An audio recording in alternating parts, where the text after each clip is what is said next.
안녕하세요. 담덕입니다. 마케팅, 커뮤니케이션 수단 중 하나인 광고에 대한 내용을 알아보도록 하겠습니다. 광고에 대한 기본적인 개념과 우리나라의 광고 산업의 규모, 그리고 광고 관리 이론 등과 관련된 내용에 대해서 같이 공부해 보도록 하겠습니다. 광고의 정의를 보면 광고주가 의도하는 방향으로 고객을 설득하거나 영향력을 미치기 위해서 행사하는 비대면적 또는 대면적 의사전달 형태를 광고라고 부릅니다. 이러한 광고의 종류는 의사전달의 형태에 따라서 비대면적 방식의 광고를 총칭하는 ATL과 대면적 의사전달 방식의 광고를 의미하는 BTL, 그리고 양자의 통합 개념인 TTL 또는 IMC로 구분을 할 수가 있습니다. 표를 보시면 ATL은 대중매체를 이용한 비대면적 형태의 광고입니다. 그래서 4대 매체인 TV, 라디오, 신문, 잡지와 뉴미디어인 케이블 TV, IPTV, 위성방송, 인터넷 등이 여기에 해당을 합니다. BTL은 매체를 경유하지 않는 대면적 형태의 광고를 말합니다. 그래서 세일즈 프로모션, 이벤트, 스폰서십, 5개 광고, 다이렉트 메일, 텔레마케팅, PPL 등이 여기에 해당을 합니다. 거래 구조를 보면 기본적으로 ATL과 BTL 모두 양자 거래 형태를 띠고 있습니다. ATL은 광고주와 매체사의 거래를 기본으로 하고 매체 특성에 따라서 광고 회사를 매개로 하는 다양한 형태의 거래 구조를 두고 있습니다. BTL은 매체를 경유하는 광고가 아닌 특성을 가지고 있으므로 일반적으로 광고주와 광고회사 간의 양자 거래를 기본 구조로 하고 있습니다. 수익 개념을 보면 ATL 분야는 광고 거래에서 광고주가 원하는 광고 효과에 대한 대가로 매체사의 광고 비용을 지불하고 광고회사는 광고주를 대행하는 대가로 취급액 중 일정 부분을 수수료로 지급을 받게 됩니다. BTL은 광고회사가 수주한 수주액 전체를 수익으로 가져가게 됩니다. 자, 다음은 광고 산업은 어떻게 이루어져 있는지 다음 장에서 살펴보도록 하겠습니다. 광고 산업은 크게 광고주와 광고회사 그리고 매체사의 3자 중심으로 이루어지는 산업을 의미합니다.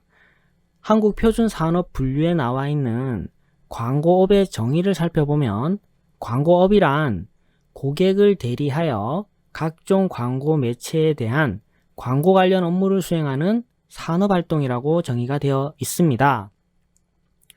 기본적으로 광고업은 그 범위와 개념이 명확하게 되어 있지는 않습니다.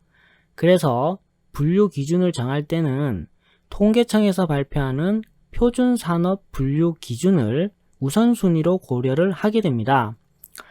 여기에 따르면 광고 산업을 가치사슬 측면에서 분류를 했을 때 생산, 유통, 서비스, 인프라라고 분류를 할 수가 있겠습니다.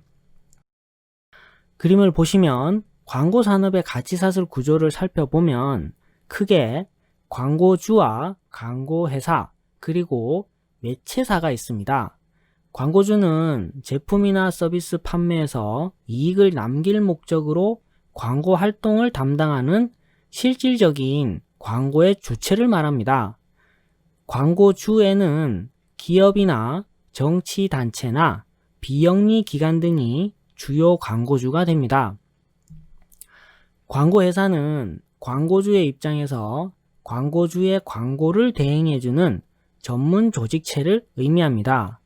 크게 광고 대행사와 광고 제작 지원 및 인프라와 관련된 회사들이 있습니다. 광고 대행사는 말 그대로 광고주의 광고를 대신해서 수행해주는 조직을 말합니다. 주로 광고주의 광고 활동을 대행해주고 얻는 일정 수수료를 바탕으로 영업활동을 하게 됩니다.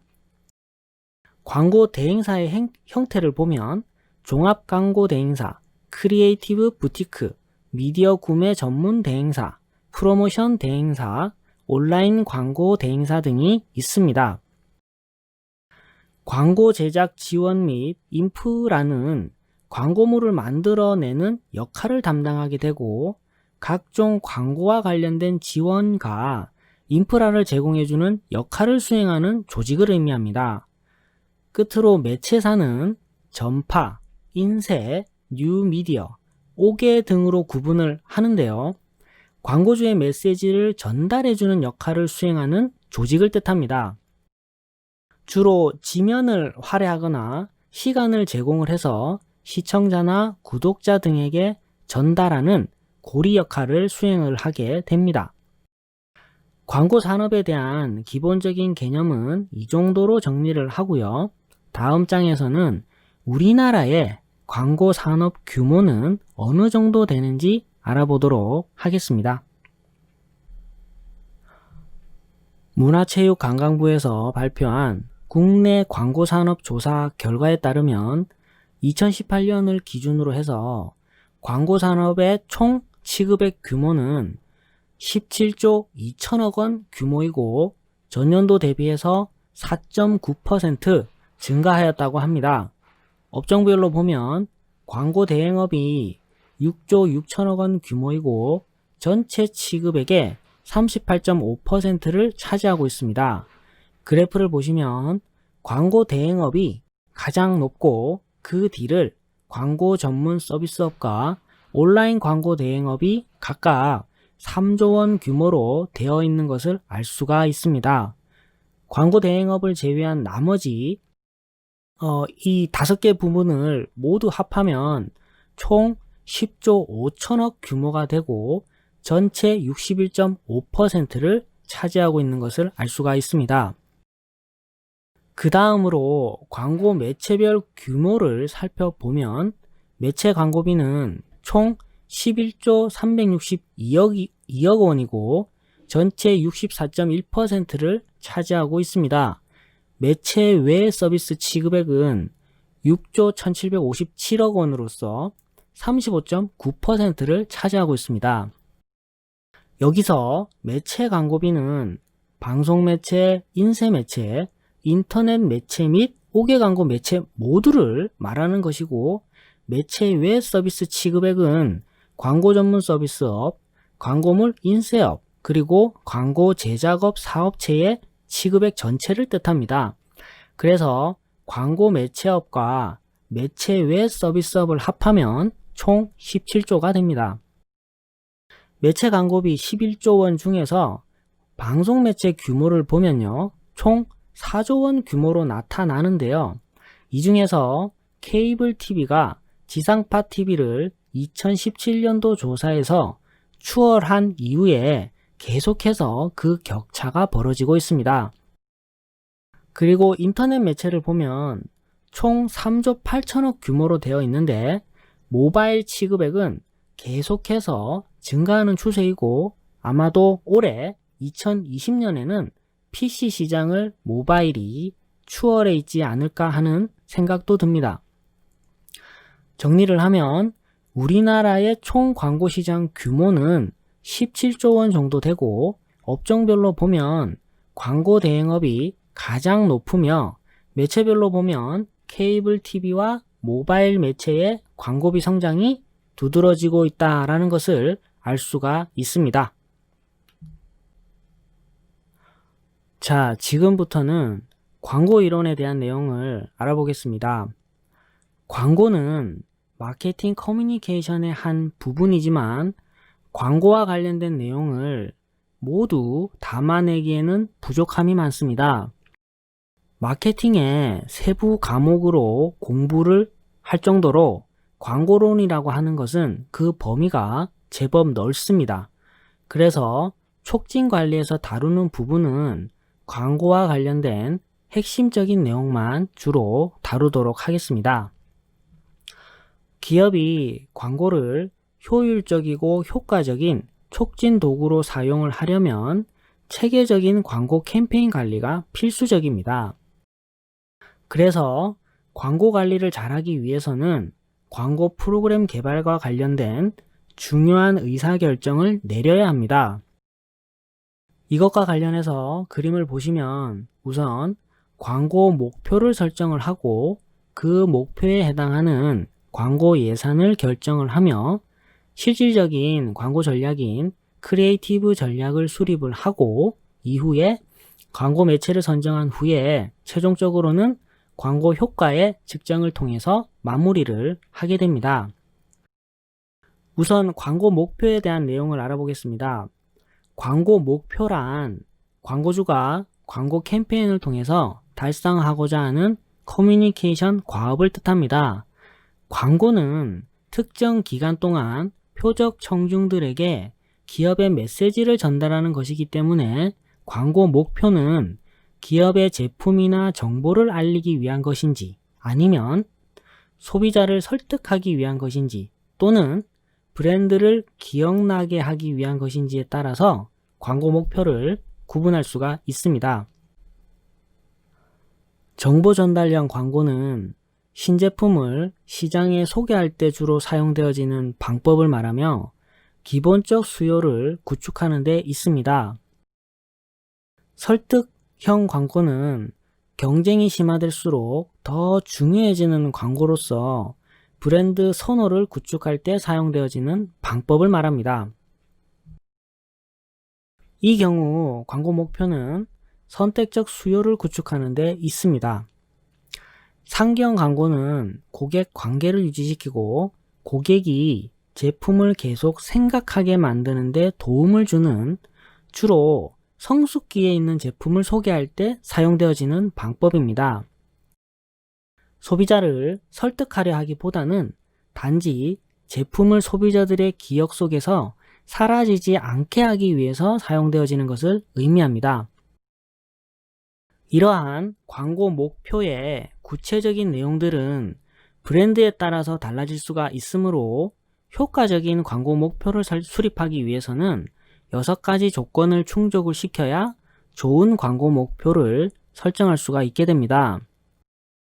광고 목표는 막연하게 해서는 안 되고 구체적인 용어를 사용해서 작성을 해야 하고 계량적이고 측정 가능하게 서술을 하며 광고를 통해서 달성하고자 하는 변화의 정도를 구체적으로 서술을 해야 합니다. 또한 광고 목표는 실현 가능한 목표여야 하고 내부적으로 일관성을 유지를 하면서 다양한 이해관계자들도 분명하게 이해하기 쉽도록 명확하게 서술하는 것이 바로 좋은 광고 목표를 설정할 수 있는 기본적인 조건이라고 할 수가 있겠습니다. 광고 목표가 설정이 되고 나면 각 제품에 대한 광고 예산을 결정을 해야 합니다. 광고의 역할은 제품에 대한 수요를 자극하는 데 있기 때문에 기업은 판매 목표를 달성하는 데 필요한 만큼의 비용을 지출해야 합니다.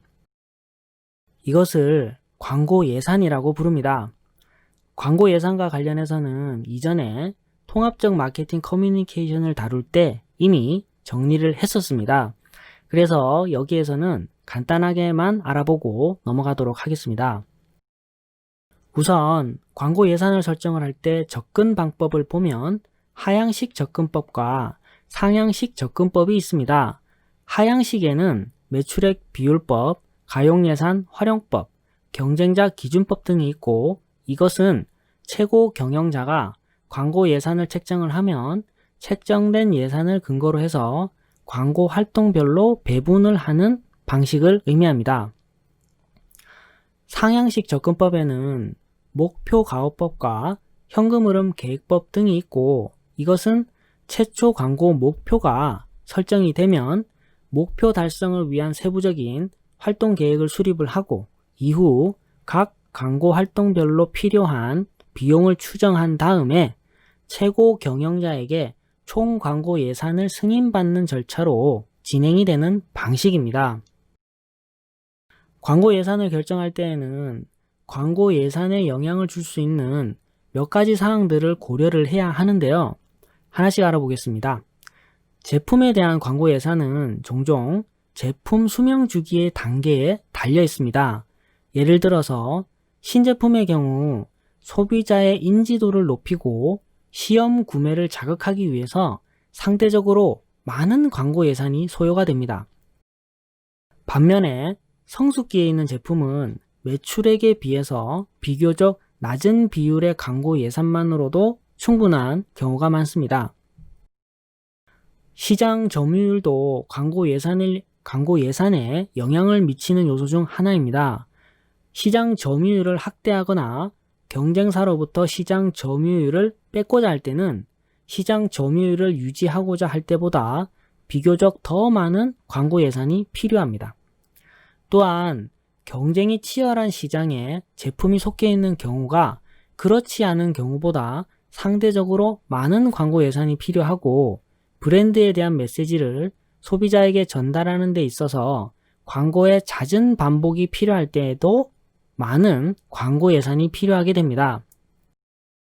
그리고 브랜드 간의 제품 차이가 크게 지각이 되지 않는 제품의 경우에는 소비자들이 경쟁자와 차별적으로 자사 제품을 인식할 수 있도록 광고를 더 많이 해야 합니다. 광고 예산을 최적의 수준으로 결정하는 것은 매우 어려운 일입니다. 왜냐하면 기업은 얼마만큼의 예산이 최적의 광고 효과를 가져오는지를 정확히 알기가 어렵기 때문입니다. 많은 마케팅 관리자들은 광고 예산을 설정을 할 때 계량적인 분석과 함께 주관적인 판단에 상당히 의존하는 경향이 많습니다. 광고 관리에서 가장 핵심적인 부분인 광고 전략에 대해서 알아보겠습니다. 광고는 크게 광고 컨셉과 크리에이티브로 구성이 되어 있습니다. 컨셉의 사전적 의미는 개념이나 관념 또는 생각을 뜻하는 것으로서 일반적으로 컨셉을 잡는다라는 말을 씁니다.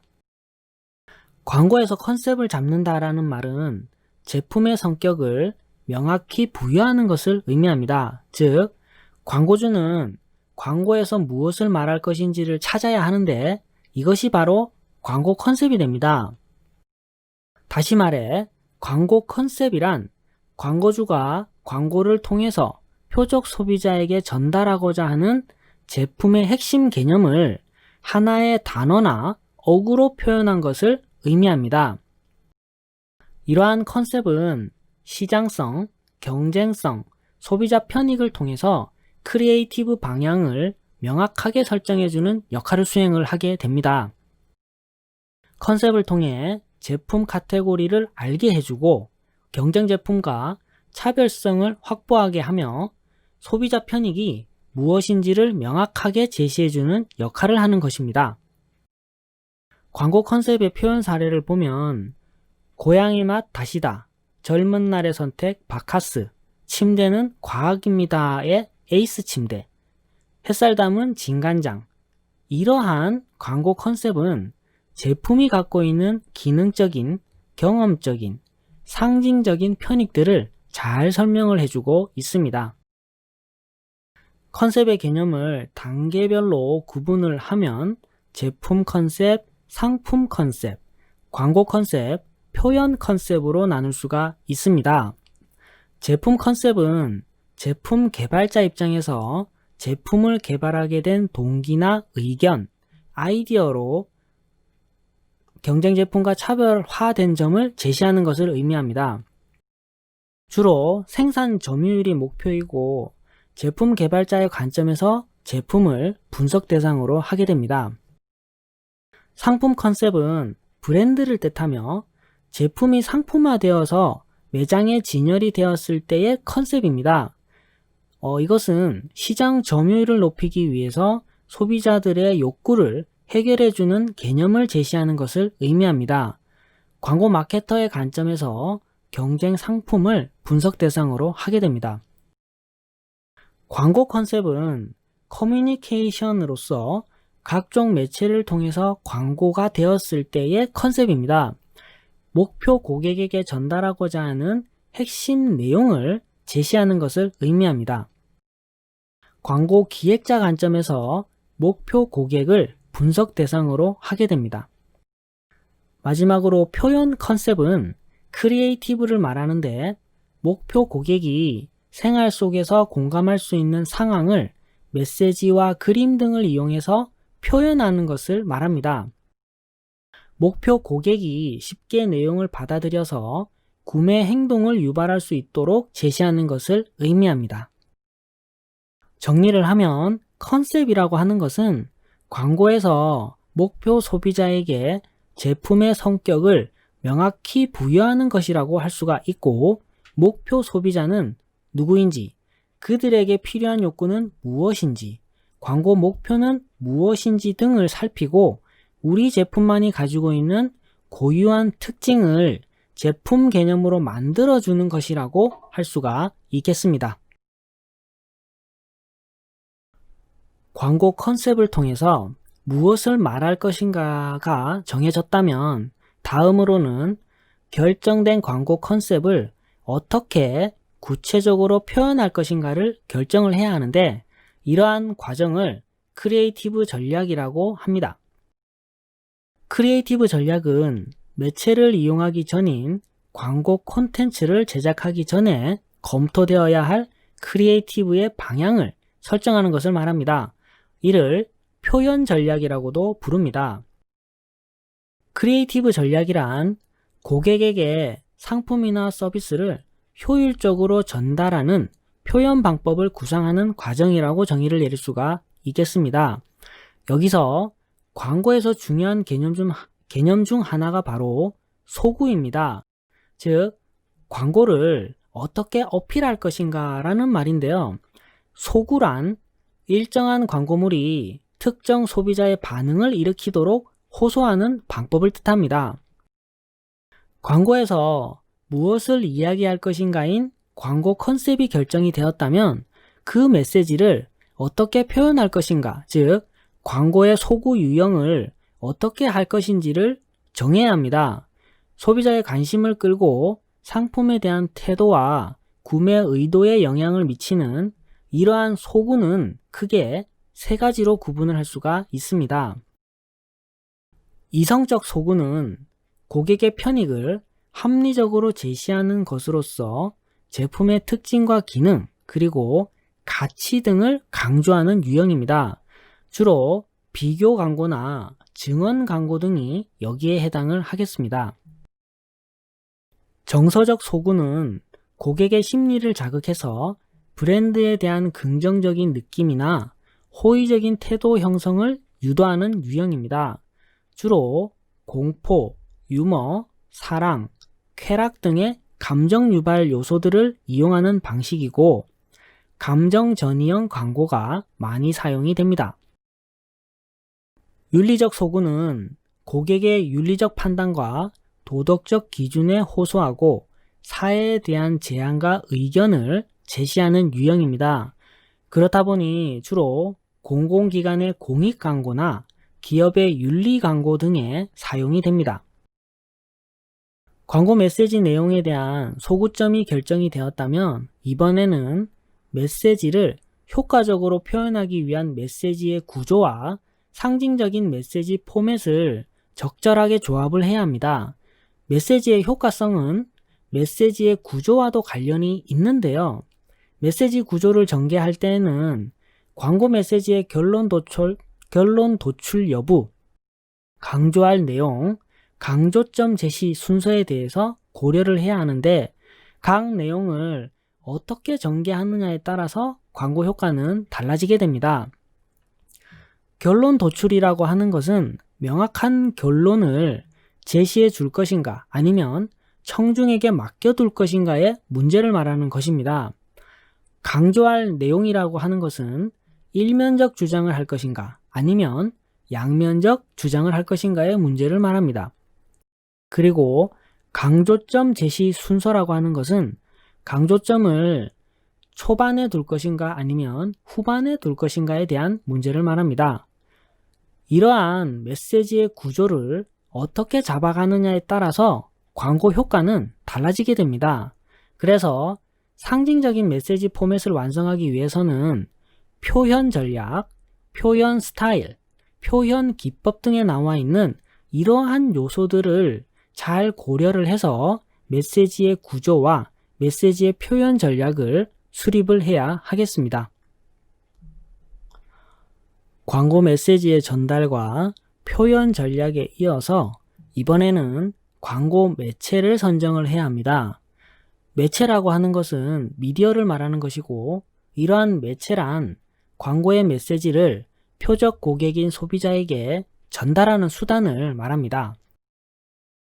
주요 매체로는 방송 매체, 인쇄 매체, 인터넷 매체, 5개 광고 매체 등이 있습니다. 광고 매체를 선정하기 위해서는 우선적으로 어떠한 광고 매체가 있는지를 알아야 하고 각 매체별로 주요 특성을 조사를 통해서 파악을 해야 합니다. 아래 표와 같이 정리를 해보면요. 각 매체별 유형과 특징 그리고 장단점 등을 나열을 해서 비교 분석을 해볼 수가 있습니다. 일반적으로 매체를 선정하는 방법은 크게 4가지로 구분을 할 수가 있습니다. 매체의 역할에 따라, 매체 소비 형태에 따라서, 경쟁사와 비교를 통해서 소비자 접점 조사 결과에 따라서 매체를 선정할 수가 있는데요. 하나씩 알아보면 매체 역할에 따라 선택하는 방법은 광고의 대상이 되는 표적 집단에게 광고 메시지를 전달하기 위해서 각 매체의 특성을 고려해서 가장 효율성이 좋은 매체의 조합을 결정하는 방식입니다. 두 번째인 매체 소비 형태에 따라서는 특정 조사 자료를 근거로 해서 매체 커버리지의 높낮이로 매체를 선정하는 방법입니다. 첫 번째 방법인 매체 역할에 따른 선택은 명확한 수치가 없는 다소 추상적인 방법인데 비해서 소비 형태에 따라서 선택하는 것은 객관적으로 증명할 수 있는 계량적인 방법론이라고 할 수가 있겠습니다. 세 번째인 경쟁사와 비교를 통한 매체 선택은 경쟁사의 매체 믹스 방법을 벤치마킹을 해서 매체를 선정하는 방법입니다. 이 방법은 경쟁사의 광고 매체 활동을 구체적으로 알아야지만 가능한 방법입니다. 그래서 광고 회사의 경우에는 큰 비용을 투자를 해서 외부로부터 자료를 구입하기도 합니다. 마지막인 소비자 접점 조사에 따라 선택하는 방법은 해당 제품군의 다양한 소비자 접점을 세분화해서 더욱 심도 있게 조사하는 방법론입니다. 브랜드에 적합한 조사를 통한 미디어 중립적인 관점에서 매체를 선택하는 방법론입니다. 이 방법은 다소 조사 비용과 시간이 필요하지만 많은 장점을 갖고 있기 때문에 세계적으로도 곽광을 받고 있는 방법 중에 하나입니다. 광고 매체의 선정 기준이 되는 것은 매체가 지니고 있는 매체의 가치라고 볼 수가 있습니다. 이러한 매체의 가치는 크게 양적 가치, 질적 가치, 경제적 가치로 구분을 할 수가 있습니다. 매체의 양적 가치는 매체의 도달 범위와 관련이 있는 것들입니다. 주로 신문 잡지의 경우에는 발행 부수를 말하는 것이고 라디오나 TV 같은 경우에는 시청률이나 청취율을 나타내는 도달률을 의미를 합니다. 매체의 질적 가치는 수용자들의 수준이라든가 특정 신문의 권위와 같은 전달력 등에 따라서 정해지는 가치를 말합니다. 그래서 광고 매체별로 그 매체가 갖고 있는 중요한 특징이나 장점을 가리킨다고 볼 수가 있습니다. 매체의 경제적 가치는 매체 비용이 적게 들면서 광고 효과가 높은 매체일수록 가치가 있는 것을 말합니다. 그래서 매체의 비용을 추정하는 데 사용되는 도달률, 노출 빈도, 총 도달률과 같은 것들을 이용을 해서 매체의 경제적 가치를 추산해 볼 수가 있겠습니다. 광고 관리의 마지막 단계인 광고 효과 측정에 대해서 알아보겠습니다. 기업은 광고를 제품의 인지도 제고, 소비자들의 태도 변화, 매출 증대 등의 목표를 달성하기 위해서 사용을 합니다. 따라서 기업에서 의도했던 대로 광고의 효과가 나타났는지를 측정해 보는 것은 광고 캠페인을 관리하는 데 있어서 매우 중요한 일입니다. 이러한 광고 효과의 유형에는 크게 커뮤니케이션 효과와 판매 효과로 구분을 해서 측정을 해볼 수가 있습니다. 커뮤니케이션 효과는 일반적으로 카피 테스팅이라고도 하는데, 광고가 소비자들에게 얼마나 의사 전달을 제대로 하고 있는가를 측정하는 것을 의미합니다. 카피 테스팅은 광고 메시지가 소비자들에게 전달되어지기 전과 후에 이루어질 수가 있으며, 광고의 사전 조사 및 사후 조사를 위해서 다양한 방법들을 사용하게 됩니다. 광고 사전 조사에는 크게 3가지 평가 방법이 있습니다. 첫 번째, 직접 평가는 소비자 패널들에게 광고 시안을 보여주고 각각의 시안에 대해서 직접 평가하게 하는 방법입니다. 이러한 직접 평가를 통해서 광고가 얼마나 소비자들의 주의를 끄는지, 그리고 어떤 영향을 주는지 등의 정보를 알 수 있게 합니다. 두 번째는 포트폴리오 테스트로서 소비자들은 몇 개의 광고로 구성된 광고 포트폴리오를 원하는 시간만큼 보거나 들은 뒤에 광고에 대해서 기억이 나는 내용을 보조 도구 등을 통해서 응답하는 것을 평가하는 방법입니다. 세 번째는 실험실 테스트로서 테스트에 참여한 사람들의 신체 반응이나 뇌 반응을 도구를 통해서 측정하는 방법입니다. 즉, 광고를 보고 난 이후에 신체적인 반응이나 뇌 반응의 변화를 측정을 해서 광고 효과를 추정하게 됩니다. 광고 사후 조사에 널리 사용되는 2가지 방법에는 회상 테스트와 재인 테스트가 있습니다. 회상 테스트는 광고를 본 후 광고와 관련된 제품에 대해서 기억나는 모든 것을 이야기하게 만드는 방법입니다. 여기서 나온 결과치인 회상 점수는 소비자들이 광고에 대해서 주의를 기울이는 정도와 기억에 남아있도록 하는 능력을 나타내게 됩니다. 재인 테스트는 광고가 실린 잡지나 신문, TV 등을 먼저 보여주고 전에 본 적이 있는 내용이 어떤 것들인가를 물어보는 형식의 방법입니다. 여기서 말하는 재인이라는 용어는 표적을 직접 보고 있는 상태에서 그것을 사전에 접하였는지를 판단하는 것을 의미합니다. 예를 들면 회상은 철수의 전화번호가 뭐였더라를 떠올리는 것이고, 재인이라고 하는 것은 전화번호부에 적혀있는 여러 전화번호들 중에서 철수의 전화번호가 뭐였는지를 떠올리는 것을 말합니다. 이러한 회상과 재인 테스트는 광고를 얼마나 기억하는지를 검증하는 방법이라고 할 수가 있겠습니다. 광고 효과 측정에서 판매 효과 측정은 커뮤니케이션 효과 측정보다 어려움이 있습니다. 그 이유는 판매라고 하는 것은 광고 이외에도 전반적인 경제 상황이나 제품 디자인의 변화나 가격의 변화 등의 다양한 변수들의 영향을 받기 때문에 광고의 판매 효과를 측정하는 것이 쉽지가 않습니다.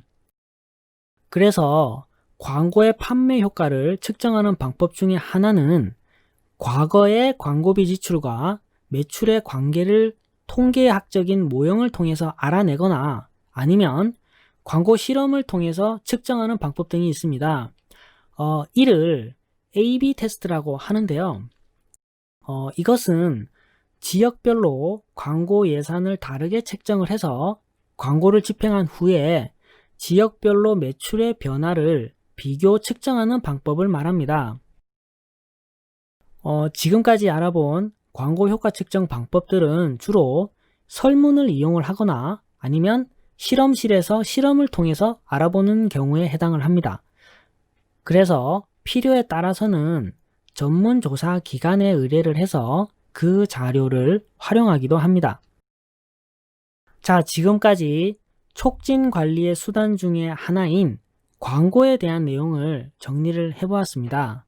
다음 시간에는 공중관계인 PR에 대해서 알아보도록 하겠습니다. 감사합니다.